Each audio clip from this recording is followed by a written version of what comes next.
Story jam में आपका स्वागत है। यहाँ आप सुनेंगे कहानियाँ, कुछ नई, कुछ पुरानी, कुछ जानी, कुछ अनजानी।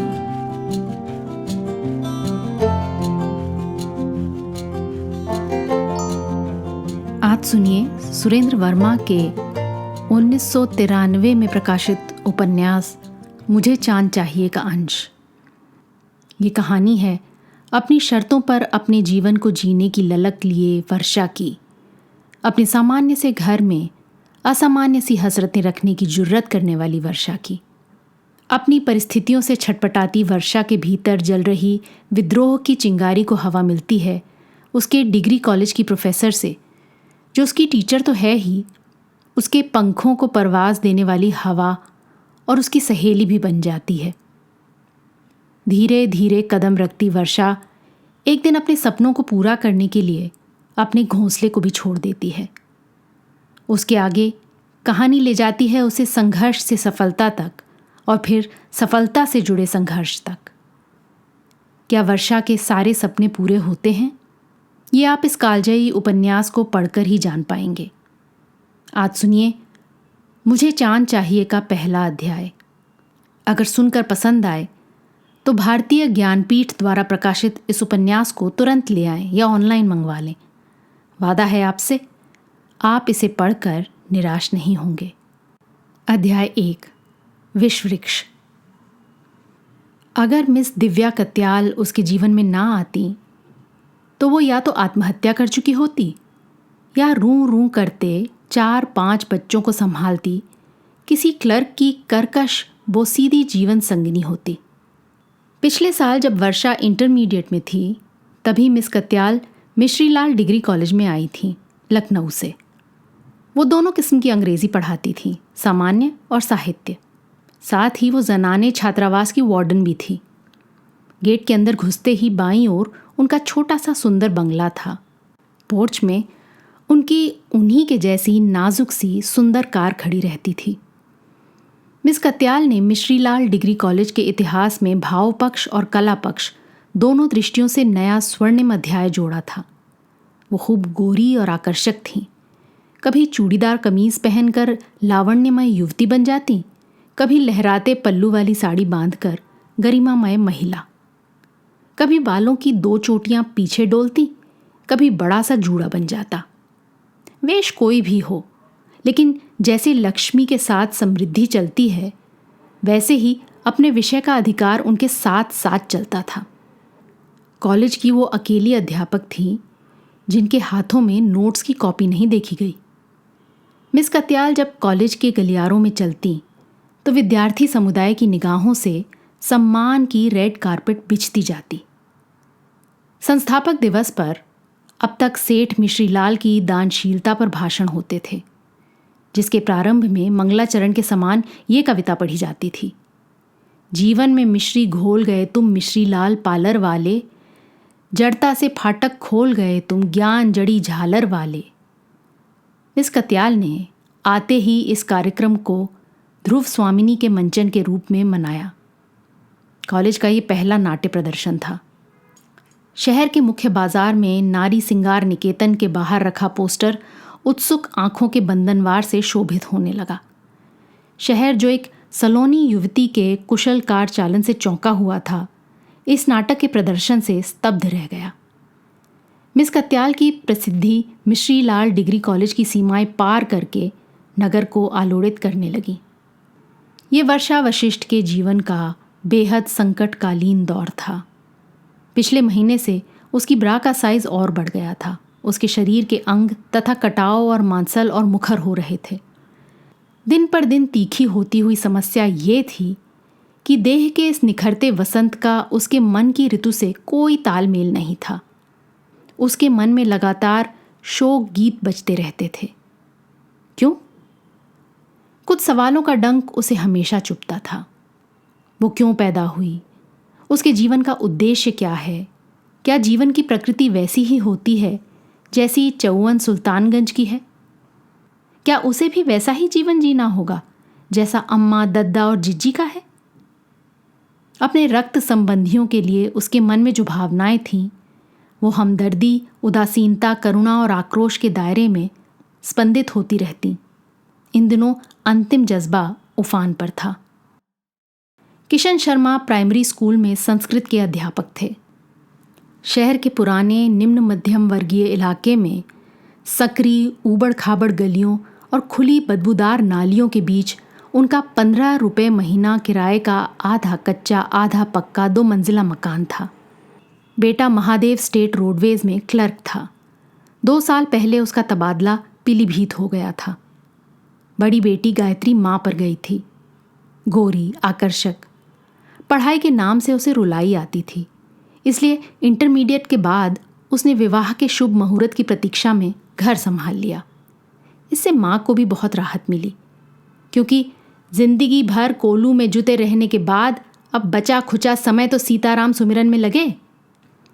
सबसे छोटी 9 वर्ष की गौरी उर्फ झल्ली थी।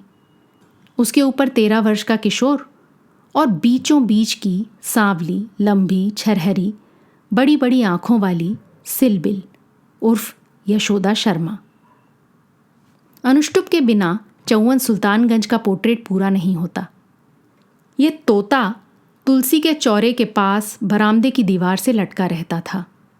ये हरा जीवधारी अपने नाम को सार्थक करते हुए इस छंद को काव्यशास्त्र में उपदेश देने के लिए सबसे उपयुक्त माना गया है, मुंह अंधेरे से चालू हो जाता था।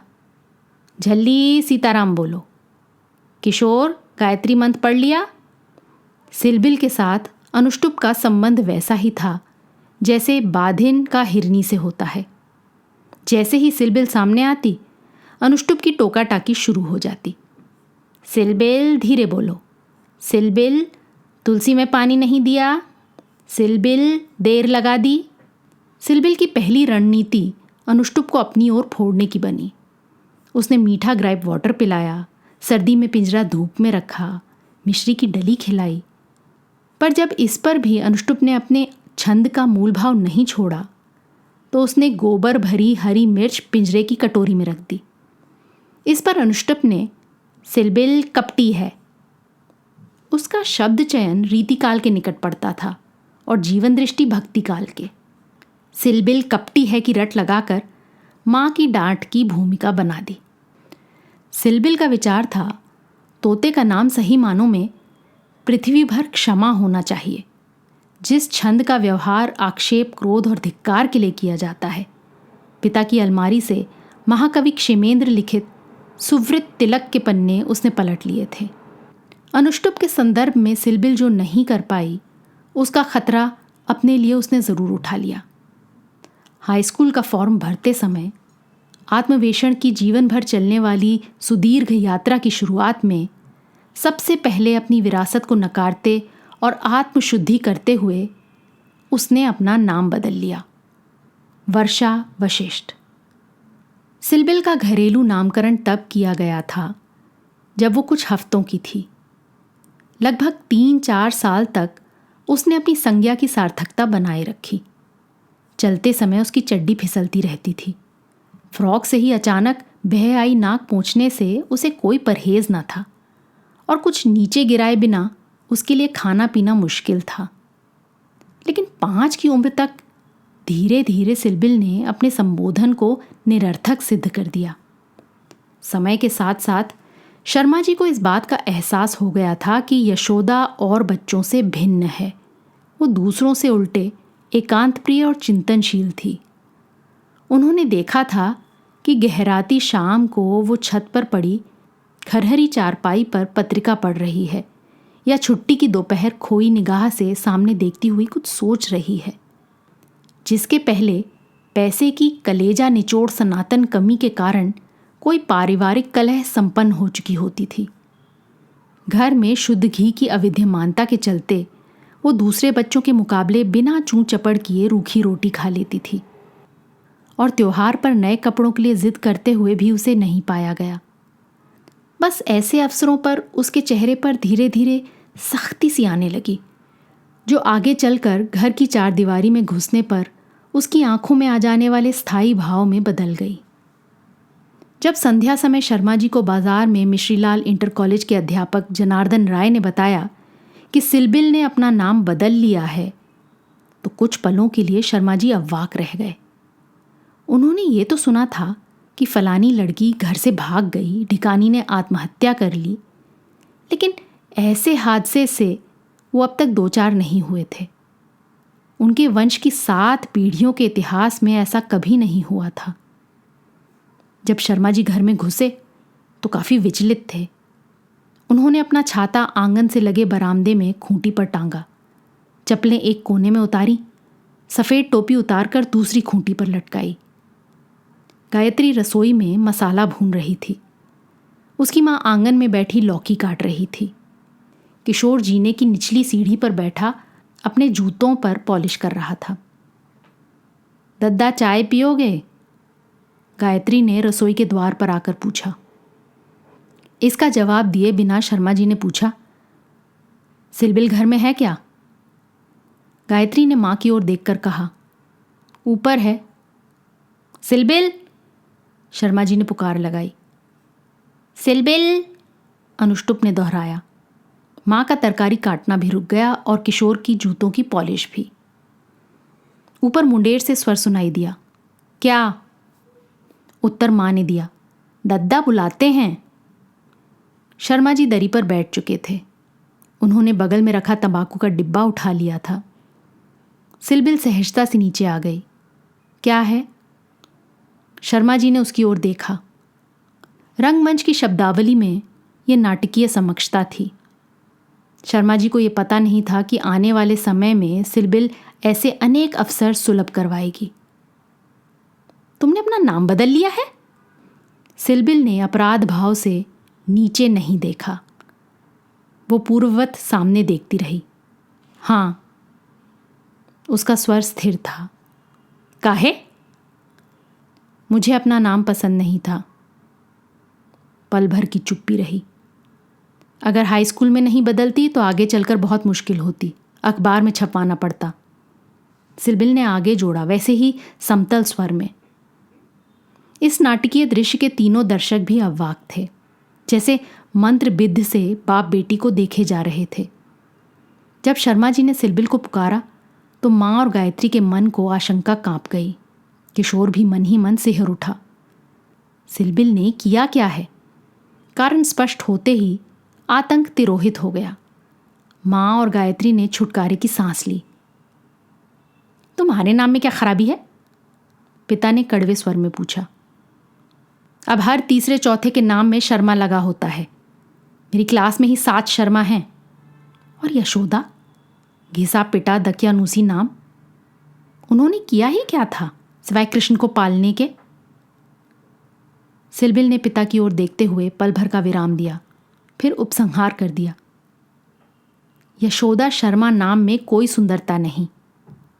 कालांतर में यह उद्गार चौवन सुल्तानगंज में वैसा ही ऐतिहासिक माना गया जैसे राष्ट्रीय स्तर पर भारत छोड़ो, मुझे खून दो, मैं तुम्हें आज़ादी दूंगा और स्वतंत्रता हमारा जन्मसिद्ध अधिकार है आदि माने गए थे। माँ की समझ में बात थोड़ी सी ही आई। बस इतना भली भांति उजागर हुआ कि मुद्दा उनके अधिकार क्षेत्र से बाहर है।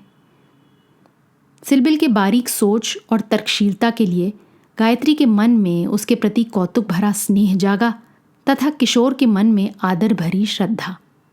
इस एक पल में दोनों भाई बहनों के मन में सिलबिल थोड़ी ऊंचाई पर प्रतिष्ठित हो गई। पिता ने सपने में भी नहीं सोचा था कि ये भित्ते भर की छोकरी नाम का सौंदर्य बोधीय विश्लेषण करके उनकी हथेली पर रख देगी। नाम जैसी सरलता से स्वीकृत चीज़ों के प्रति ऐसा नया दृष्टिकोण उन्हें तिलमिला गया।